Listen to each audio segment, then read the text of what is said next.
Been a great day? Cool. My name is Mark Costello. I'm a church planting strategist with the Southern Baptist Conservatives of Virginia. We have several of our church planters here, and it's been a wonderful day for all of us, and we're grateful for such an event. I have the privilege of now introducing to you someone I've had the privilege of working with at the North American Mission Board when we served there together. We kind of left there together. No, we had a wonderful time there at the North American Mission Board, and Ed Stetzer is our next speaker. Ed has been used of God to plant churches and to revitalize or to transition declining churches in 4 different states. Ed has been able to be used of God to train pastors and church planters in 5 different continents. Ed has been used of God to teach students as a professor at seminaries and as a guest lecturer at the same institutions. Ed presently serves as the Director of Research for Lifeway Christian Resources and is their missiologist in residence. Many of you have read Ed's books. Some of you have read at least one of Ed's many books that God has used him to write. Excellent. Ed's written several books, not the least of which are Breaking the Missional Code, Planting Missional Churches, and Comeback Churches. Ed also has a brand new book just released that you're going to want to get and put on your shelf and make sure that you digest and live it out. It's called Compelled by Love, the most excellent way to missional living. I can say a lot about Ed Stetzer, but Ed Stetzer has helped many to understand the intersection of ecclesiology, Christology, and missiology, and how it all comes together so that we can live a missional life. I can tell you that Ed Stetzer's the real deal. I've seen him live out his life in the workplace. I've seen him in the harvest field. I can tell you he's a man who loves God. He's a man who loves God's church. He's a man who loves his family, his wife, and his children. Please welcome Ed Stetzer.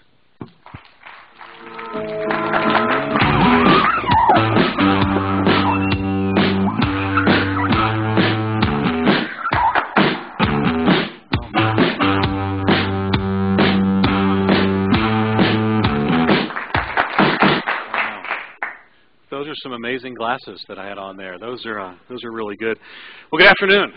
By now you're probably a little tired. I always like to start with a high note, and I probably been through this day of very exciting, incredible lectures. For me, it's been kind of a weird journey, kind of being here, because I had the privilege of knowing most of the speakers. I've been on platforms with most of the speakers, but not together before. It's quite a mix.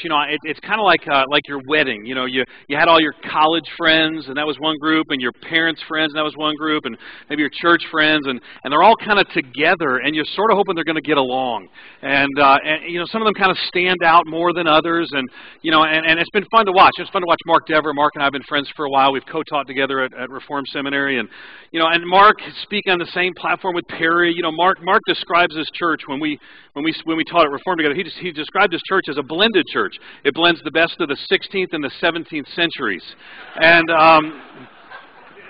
it's kind of a mix. And, Mark kind of stood out a little bit, kind of like, Joel Osteen at a John MacArthur conference. It just seemed a little out of place, maybe the other way around. But I'm glad that he came. I'm glad so many speakers have come and brought the message, encouraged us in the Word, and really encouraged us to live different for the gospel. And hopefully we can encourage and do that here. I'm going to probably take something a little different. I joked and said I had to wait. I could talk about Acts 17. I talk about that a lot, but Tim did a good job going through that. I could talk about what the church, did so many good things. I'm going to talk about something maybe maybe it's birthed out of my own need in my own life right now, but I also think maybe it's going to be something that's going to surprise you in ministry. I'm going to talk about my one idea, if you will, is what it means to go through doubt to faith. I'm going to talk about going through doubt to faith and the challenge that's there. Because I don't know about you, but I've had a difficult couple of weeks in my Christian life because of tragedy and difficulty and struggle with friends and family. And yesterday, many of you had heard that Stephen Curtis Chapman's daughter was killed in an accident, and how traumatic that was. And last week I had a friend killed. Forrest Pollock was killed in a plane crash, a pastor friend of mine, and And Chris Elrod had shared with some on his blog about his loss of his wife. They had a miscarriage, and we'd experienced that in our own life. And I got to tell you, when I think about these things, I think one of the challenges is that for many of us in ministry, and for many of us seeking to serve the Lord, is somewhere along the way we have gotten the idea that it is sinful and inappropriate to say to God, "I don't get it, God. Why, God?" And instead of crying out to God, a loving God who will embrace us in His arms and His care, what happens is we try to put on these airs of, no, there's never anything wrong. And what happens is we often fool the very people we're trying to lead that our life is free of problems because we met Jesus. And what happens is they then live in the midst of the trouble, in the midst of the pain, and they say there must be something wrong with my God because my pastor's God doesn't do those things or allow those things to happen. What I thought I'd talk about today is the area of doubt. And not at all, I'm going to talk about going from doubt through faith. And we're going to take a look at the issue, and we're going to take a look at the person of Thomas. And I want us to look at the person of Thomas, and really, I'm convinced that Thomas is a model for us, and you can't get to faith unless you go through doubt. As a matter of fact, there's no faith without doubt. If it's certain, we don't need faith, and yet in the midst of this, we see this picture of Thomas. And Thomas is kind of tagged with these terms. He's sometimes people get these adjectives that define them. It's Typhoid Mary. It's Fat Albert. It's Benedict Arnold, Hanoi Jane, Whiteboard Ben. And they just sort of get tagged. And that defines who they are in their... And I think sometimes we think of doubting Thomas, and we define him by his doubt, but something happens in Thomas's life that's so remarkable that he would go further than all of the other early disciples, all the other apostles. He would go further than all the others. And there's some debate whether or not people said, did he go to India or not? But more and more historical evidence points to the fact that Thomas went so far to proclaim the gospel in India that in 1498, Vasco da Gama, he shows up in India and he finds 2 million Christians in 1,500 churches. Why? Because this guy that we call the doubter, that we call the skeptic, that we look down on because he asked questions, goes the farthest to proclaim the gospel of Jesus Christ. So we were talking about how do you get labeled this way? Because in John chapter 11, Lazarus dies, and after he does, they say, what are we going to do? Maybe we should just go back. And it's Thomas who says, no, let's go die with him. This is a person who has great faith. And yet he goes through his doubt to get to that faith. And here's the thing I want you to hear today. I want you to hear today that for most of you, ministry is not going to look like what you have seen in this conference today. I need you to hear that because and I'm not anti-conference, I'm pro-conference. We can learn some things on this journey, but I'm concerned that what happens, you come here and you're Perry Noble, and, I just showed up, we preached the gospel, and now 8,000 people come to church. And these incredible stories, and Perry just, I was going to preach on the environment, and then Perry got up, and I had to change my whole topic.